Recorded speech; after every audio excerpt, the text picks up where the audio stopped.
নমস্কাৰ।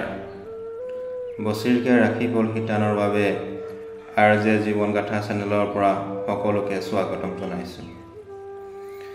আমি আজি এই ভিডিঅ'ৰ যোগেদি 2025 বৰ্ষৰ সিংহ ৰাশিৰ জাতক জাতিকাসকলৰ বাবে কেনেকুৱা হ'ব সেই বিষয়ে সবিশেষ জনাবলৈ চেষ্টা কৰিম। সিংহ ৰাশিৰ জাতক জাতিকা লোকৰ উপৰিও যিসকলৰ আত্মীয় বা বন্ধুবৰ্গৰ পৰিয়ালত সিংহ ৰাশিৰ সদস্য আছে তেওঁলোকেও এই ভিডিঅ'টি চোৱাটো অত্যন্ত আৱশ্যক। 2025 বৰ্ষৰ সিংহ ৰাশিৰ কি গ্ৰহৰ স্থান পৰিৱৰ্তনে সিংহ ৰাশিৰ জাতক জাতিকাসকলৰ ভাগ্য, কৰ্ম, ব্যৱসায়, স্বাস্থ্য, ধন, সম্পত্তি, শিক্ষা, চাকৰি, প্ৰেম আৰু পাৰিবাৰিক দিশত কি পৰিৱৰ্তন আনিব, কি প্ৰভাৱ পৰিব, সকলো বিষয়ে আমি আপোনালোকক জনাম। কি দিশত সিংহ ৰাশিৰ সফলতা আহিব বা কি দিশত সিংহ ৰাশিৰ অধিপতিসকলে প্ৰতিকাৰ অৱলম্বন কৰিব লাগিব সেই সম্পৰ্কেও আমি আপোনালোকক জনাবলৈ চেষ্টা কৰিম। এতিয়া জানো আহক সিংহ ৰাশিৰ প্ৰকৃতিৰ সম্পৰ্কে। সিংহ ৰাশিৰ ৰাশি স্বামী হ'ল সূৰ্য দেৱতা। সিংহ ৰাশিৰ জাতক জাতিকাসকলৰ অন্যতম বৈশিষ্ট্য হৈছে এওঁলোকে কঠিনতকৈও কঠিন কাম কৰিবলৈ সক্ষম হয়। সিংহ ৰাশিৰ অধিপতিসকল সাহসী হয় আৰু বিপদসংকুল কাম কৰিবলৈ কুণ্ঠাবোধ নকৰে। সিংহ ৰাশিৰ অধিকাৰী লোকসকলে অধিক ৰিস্ক ল'ব পাৰে। সিংহ ৰাশিৰ অধিপতিসকলৰ আত্মবিশ্বাস বেছি।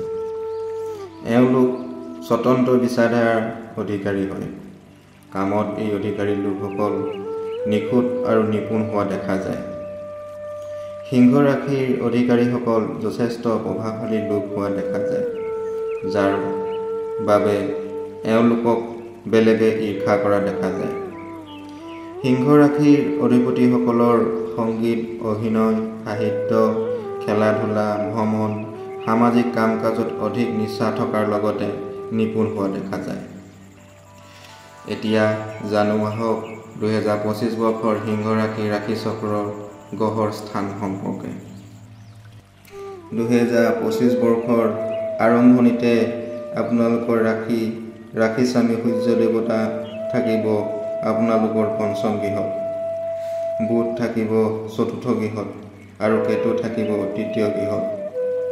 ষষ্ঠ গৃহত থাকিব চন্দ্ৰ, সপ্তম গৃহত থাকিব শুক্ৰ আৰু শনি দেৱতা, ৰাহু থাকিব অষ্টম গৃহত, মংগল থাকিব দ্বাদশ গৃহত আৰু দেৱগুৰু বৃহস্পতি বিৰাজমান হৈ থাকিব আপোনালোকৰ দশম গৃহত। দেখা গৈছে যে শুক্ৰ আৰু শনি দেৱতা 2025 চনত আপোনালোকৰ ৰাশি চক্ৰৰ কেন্দ্ৰত অৱস্থান কৰিছে, অৰ্থাৎ সপ্তম গৃহত। সেয়েহে 2025 বৰ্ষটো সিংহ ৰাশিৰ জাতক জাতিকাসকলৰ বাবে এটা বিশেষ বৰ্ষ হ'ব। 2025 বৰ্ষটো সিংহ ৰাশিৰ জাতক জাতিকাসকলৰ বাবে গোটেই জীৱনৰ বাবে স্মৰণীয় হৈ ৰ'ব। 2025 বৰ্ষত আপোনালোকৰ আৰ্থিক অৱস্থা মধ্যম হোৱা দেখা যায়। কোনো সময়ত আপোনালোকৰ হাতত পৰ্যাপ্ত পৰিমাণে ধন থাকিব আৰু কোনো সময়ত আপোনালোকৰ খৰচ আহি পৰিব পাৰে। এই বৰ্ষত আপোনাৰ মাটি বাৰী, ঘৰ, বাহন আদি স্থাৱৰ সম্পত্তিৰ নামত ডাঙৰ অংক ধন খৰচ অৰ্থাৎ বিনিয়োগ হ'ব। নতুন কাম বা ব্যৱসায়ৰ বাবে ঋণ লোৱা পৰিলক্ষিত হ'ব। বিশেষকৈ 2025 বৰ্ষৰ জানুৱাৰী, মাৰ্চ, জুন আৰু আগষ্ট মাহত আপোনালোকৰ খৰচৰ মাত্ৰা অধিক হোৱা দেখা যায়। আমদানি সংক্ৰান্তীয় কামতো আপোনালোকৰ এই 4 মাহত খৰচ বৃদ্ধি পাব। আনহাতে 2025 বৰ্ষৰ ছেপ্টেম্বৰ মাহৰ পৰা আৰ্থিক স্থিতি টনকিয়াল হৈ উঠিব। ছেপ্টেম্বৰ মাহৰ পৰা ডিচেম্বৰ মাহলৈ আপোনাৰ বৃহৎ পৰিমাণৰ ধন লাভ হ'ব। এই সময়ত আপোনাৰ ব্যৱসায়ৰ ধন লাভ হ'ব আৰু আপোনাৰ কোনো শুভাকাংক্ষীৰ উপদেশৰ ফলতো লাভৱান হ'বলৈ সক্ষম হ'ব। 2025 বৰ্ষটোত সিংহ ৰাশিৰ জাতক জাতিকাসকলে অযথা খৰচ পৰিহাৰ কৰিব লাগিব, অন্যথা সঞ্চয়ৰ ক্ষেত্ৰত সমস্যা আহিব। এই বৰ্ষটোত আপোনালোকৰ মনৰ দ্বিধাসমূহ দূৰ হ'ব। গুৰুস্থানীয় ব্যক্তিৰ উপদেশ আৰু সহযোগ লাভ কৰিব। মাৰ্চ মাহৰ পৰা ছেপ্টেম্বৰ মাহলৈ আপোনালোকৰ সামাজিক দিশত সন্মান লাভ, পুৰস্কাৰ বা বঁটা লাভৰ যোগ দেখা যায়। 2025 বৰ্ষৰ সিংহ ৰাশিৰ জাতক জাতিকাসকলৰ স্থান পৰিৱৰ্তনৰ যোগো আছে। এই বছৰটোত আপোনালোকে পিতৃ মাতৃৰ সম্পূৰ্ণ সহযোগ লাভ কৰিব। 2025 বৰ্ষটো নিবনুৱাসকলে সকলো চৰকাৰী বেচৰকাৰী ক্ষেত্ৰত চাকৰি অৱতীৰ্ণ হোৱা পৰীক্ষাসমূহত ভাল ফল দেখুৱাবলৈ সক্ষম হ'ব আৰু কৰ্মসংস্থাপনৰ যোগো দেখা পোৱা গৈছে। সিংহ ৰাশিৰ যিসকল জাতক জাতিকা বিজ্ঞান, ৰাজনীতি, চিকিৎসা, হোটেল আদিৰ লগত জড়িত, তেওঁলোকৰ বাবেও 2025 বৰ্ষটো সৰ্বশ্ৰেষ্ঠ বৰ্ষ হিচাপে পৰিগণিত হ'ব। 2025 বৰ্ষত প্ৰেমিক প্ৰেমিকাসকলৰ বিবাহৰ যোগ দেখা যায়। চাকৰিয়ালসকলৰ 2025 চনত পদোন্নতি আৰু অতিৰিক্ত আয়ৰ যথেষ্ট সম্ভাৱনা দেখা গৈছে। এই বৰ্ষত আপুনি বিদেশৰ পৰাও প্ৰস্তাৱ লাভ কৰিবলৈ সক্ষম হ'ব। 2025 বৰ্ষত সিংহ ৰাশিৰ জাতক জাতিকাসকলৰ যিসকল ব্যৱসায়ত জড়িত হৈ থাকে, তেওঁলোকে বন্ধ হৈ যোৱা কাম বা বিভিন্ন বাধা বিঘিনি ঘটি থকা কাম পুনৰ্গতিত আৰম্ভ হ'ব। আপুনি নতুন প্ৰস্তাৱ লাভ কৰিব।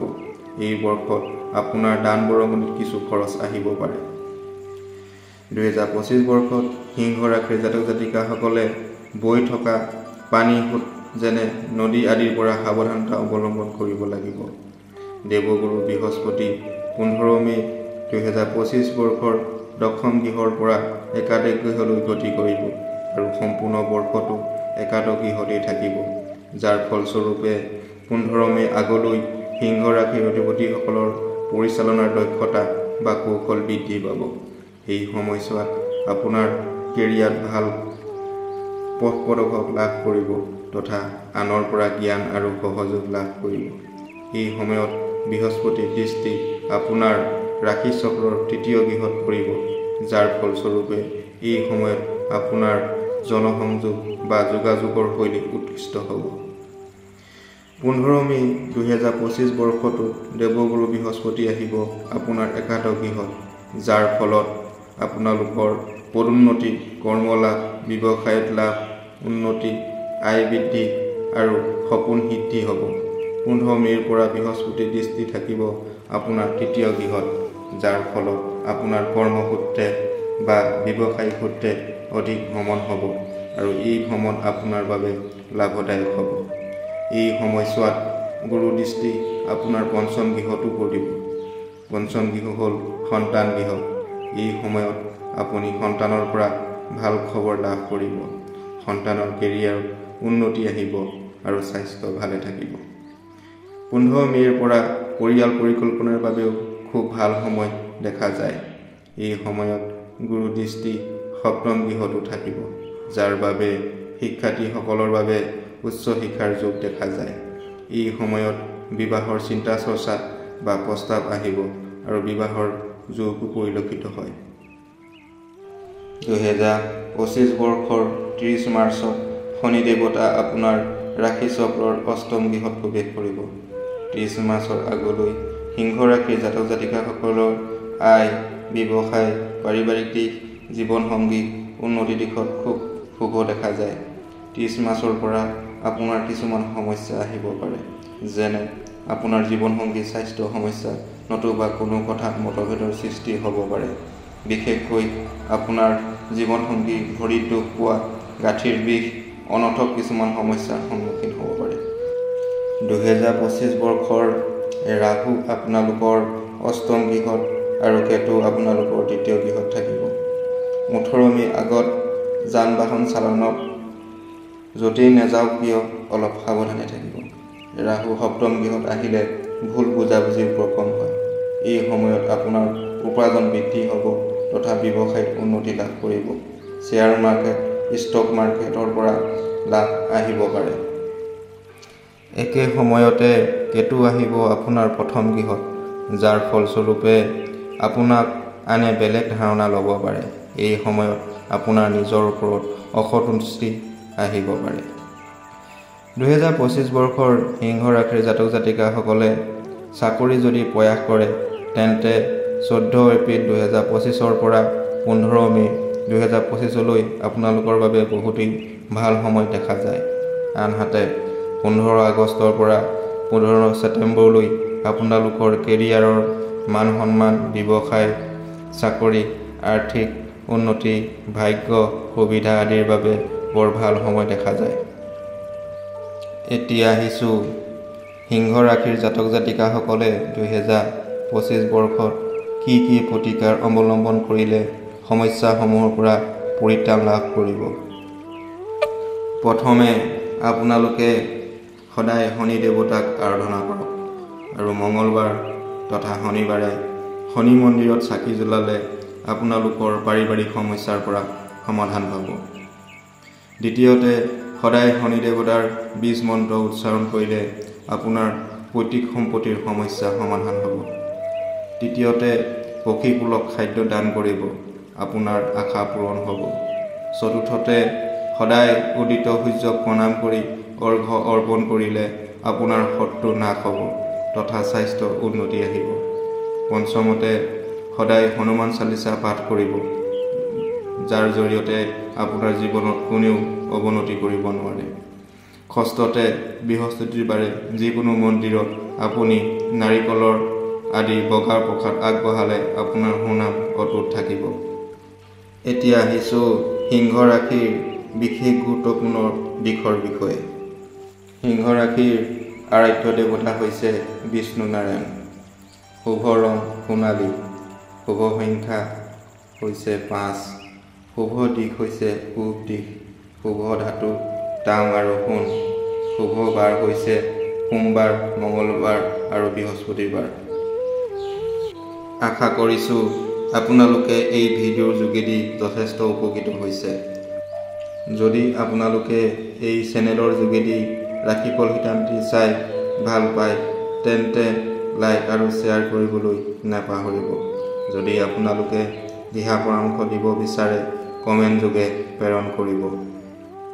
2025 বৰ্ষটো সিংহ ৰাশি আৰু সিংহ ৰাশিৰ অধিকাৰীসকলৰ জীৱন যাত্ৰা শুভ হোৱাৰ কামনাৰে আমি RJ জীৱন গাথা চেনেলটোৰ সমূহ পৰিয়ালে আজিলৈ লৈছোঁ বিদায়। ধন্যবাদ।